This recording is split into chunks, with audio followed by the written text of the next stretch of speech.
राज्यातील 12 जिल्हा परिषदांमध्ये महायुतीची धडाकेबाज कामगिरी। भाजपचे 208 उमेदवार विजयी तर शिवसेनेचे 120 आणि राष्ट्रवादीचे 126 उमेदवार विजयी। 12 जिल्हा परिषदांमध्ये महायुतीची सत्ता।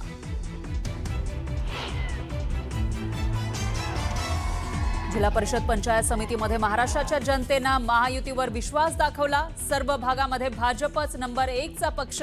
मुख्यमंत्री फडणवीसांनी मानले जनतेचे आभार। साताऱ्यामध्ये ग्रामविकास मंत्री जयकुमार गोरे यांना मोठा धक्का। गोरेंचे भाऊ आणि भाऊजय जिल्हा परिषदेच्या निवडणुकीत पराभूत। सांगोला सुनेच्या विजयानंतर शहाजी बापू पाटलांना अश्रू अनावर। नातीसोबत साजरा केला विजयोत्सव।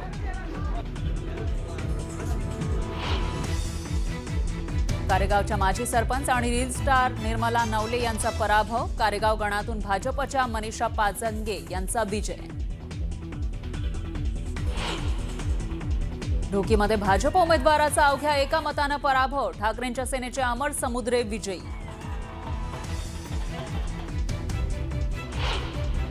शरद पवारांवर रुबी रुग्णालयामध्ये उपचार सुरू। पवारांना श्वसनाचा त्रास, मात्र प्रकृती स्थिर असल्याची माहिती।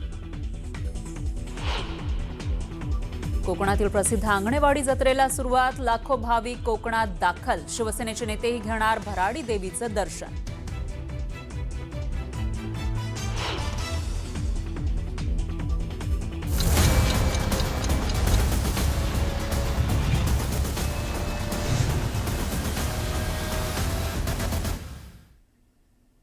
नमस्कार, मी फराह खान। तुम्ही बघताय महाराष्ट्राचा चॅनल न्यूज 18 मराठी, आवाज महाराष्ट्राचा। आणि प्राईम टाईम बुलेटिनमध्ये पुढच्या तासाभरात आज दिवसभरातल्या सर्व महत्त्वाच्या घडामोडी आपण या बुलेटिनमध्ये बघणार आहोत। सुरुवातीला बातमी आहे पवारांविषयीची।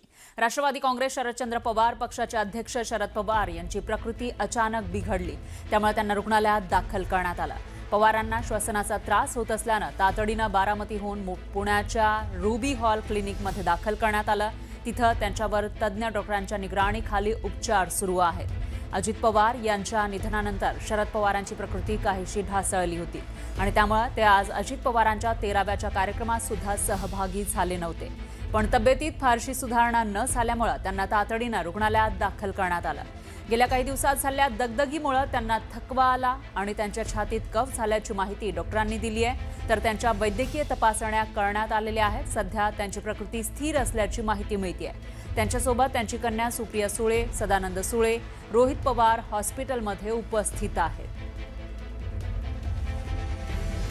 फिजिकल एक्सरसाइज झाल्यामुळे छातीत कफ झालेला आहे, म्हणजे छातीत थोडंसं कंजेशन आहे आणि आम्ही योग्य त्या तपासण्या पाठवलेल्या आहेत आणि ट्रीटमेंट चालू आहे। आता कंडिशन एकदम स्टेबल आहे आणि तपासणी आल्यावरतीच आम्हाला जे काही त्याच्यात बदल करायचा असेल ते बदल करू। दरम्यान शरद पवारांची तब्येत सध्या स्थिर आहे। कार्यकर्त्यांनी या रुग्णालयाच्या बाहेर गर्दी करू नये अशी विनंती रोहित पवारांनी केली आहे। पवार साहेबांची तब्येत आता नॉर्मल आहे। आयसीयू मध्ये पवार साहेब नाही आहेत, एका प्रायव्हेट रूम मध्ये आहेत। आत्ताच त्यांच्याशी मी स्वतः चर्चा करून आलेलो आहे, त्यामुळे कुठेही काही घाबरण्यासारखं, टेन्शन घेण्यासारखं अजिबात नाही। त्यामुळे कृपा करून इतर पेशंटच्या हितासाठी इथं कुणीही गर्दी करू नये। पवार साहेबांना कोणालाही त्या ठिकाणी भेटता येणार नाही। कदाचित आता या ज्या काही सगळ्या घटना झाल्या त्याच्यामध्ये बराच स्ट्रेस हा झालेला असू शकतो त्यांना, पण मला विश्वास आहे की त्यांची तब्येत ठीक होईल आणि आमच्या सर्वांच्या प्रार्थनाही त्यांच्यासोबत आहेत, आमच्या शुभेच्छाही त्यांच्यासोबत आहेत, त्यामुळे निश्चितपणे ते अतिशय नीट बरे होतील।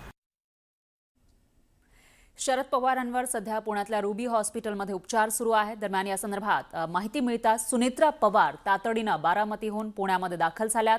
रुबी हॉस्पिटलमध्ये जाऊन त्यांनी शरद पवारांची भेट घेतली आणि तब्येतीची विचारपूस केल्याची माहिती आहे। उपमुख्यमंत्री सुनेत्रा पवार या पुण्यामध्ये पोहोचल्या। ज्या ठिकाणी शरद पवारांवर उपचार सुरू होते त्या हॉस्पिटलमध्ये त्या गेल्या आणि तिथं त्यांनी विचारपूस केलेली आहे। त्यावेळची दृश्य आपण बघू शकतोय।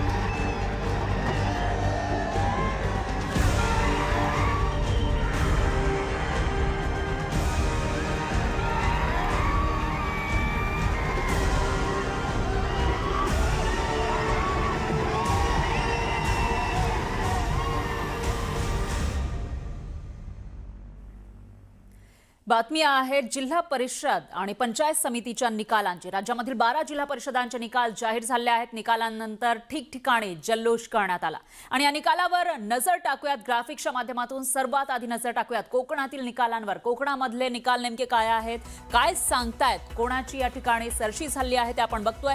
तर रायगड जिल्ह्यामध्ये 15 जागांवर भाजपचा विजय झालेला आहे आणि त्या पाठोपाठ शिवसेनेच्या या ठिकाणी 21 जागा निवडून आल्या आहेत। म्हणजे शिवसेनेच्या सगळ्यात जास्त जागा आहेत रायगड जिल्हा परिषदेमध्ये आणि त्याच्यानंतर राष्ट्रवादीच्या जागा 16 निवडून आलेल्या आहेत आणि त्यानंतर पुढे विरोधकांपैकी असलेले जे पक्ष आहेत ते या ठिकाणी पाहायला मिळत आहेत। शिवसेना युबीटीचे 5 जागा इथे निवडून आलेल्या आहेत। तर दुसरीकडे जिल्हा परिषदेमध्ये इतर पक्ष असतील किंवा शेकाप ज्यांचा दबदबा रायगडमध्ये होता त्यांना मात्र या ठिकाणी भोपळाही फोडता आलेला नाहीये। तर इतर पक्षांच्या 2 जागा या ठिकाणी निवडून आलेल्या आहेत। तर रायगड जिल्हा परिषदेचे हे चित्र आपण बघितले। त्यानंतर आता सिंधुदुर्ग जिल्हा परिषदेमध्ये नेमकं काय घडलं तेही समजून घेऊयात। तर सिंधुदुर्गमध्ये भाजपच्या 27 जागा निवडून आल्या आहेत जिल्हा परिषद निवडणुकीमध्ये। त्याच्यानंतर शिंदेच्या शिवसेनेच्या 14 जागा या ठिकाणी आलेल्या आहेत आणि तुतारी म्हणजे शरद पवारांच्या राष्ट्रवादीला 0 मिळाल्याचं पाहायला मिळत आहे। तर शिवसेना युबीटीला इथं 3 जागा जिंकता आलेल्या आहेत आणि याच्यामध्ये इतरांमध्ये बहुजन आघाडी सुद्धा आहे। वंचित बहुजन आघाडी त्यांना 0 जागा मिळाल्या आहेत। तर इतर पक्षांनी मात्र चांगली कामगिरी केली आहे, त्यांना 6 जागा या ठिकाणी निवडून आणता आलेल्या आहेत। तर अशामध्ये आता रायगड जिल्हा परिषदेचा निकाल लागल्यानंतर या ठिकाणी सत्ता नेमकी कशा पद्धतीने स्थापन होणार याविषयी उत्सुकता आहे। रायगड जिल्ह्यात गोगावले विरुद्ध तटकरे यांच्यातील वाद सर्वश्रुत आहे आणि त्यामध्ये रायगड जिल्हा परिषदेच्या निकालात भरत गोगावलेंच्या नेतृत्वात शिवसेनेनं बाजी मारली। तर 59 इतकी संख्या असलेल्या रायगड जिल्हा परिषदेमध्ये शिवसेनेचे 21 उमेदवार विजयी झालेत आणि राष्ट्रवादी काँग्रेसचे 16 उमेदवार हे निवडून आले आहेत। रायगड जिल्हा परिषदेमध्ये सत्ता स्थापनेसाठी 30 इतक्या संख्याबळाची आवश्यकता आहे। त्यामुळे महायुतीमध्ये असले तरी गोगावले आणि तटकरेंनी स्वतंत्र भूमिका घेतल्यास भाजप कुणाला साथ देणार अशा चर्चा सध्या राजकीय वर्तुळात सुरू आहे।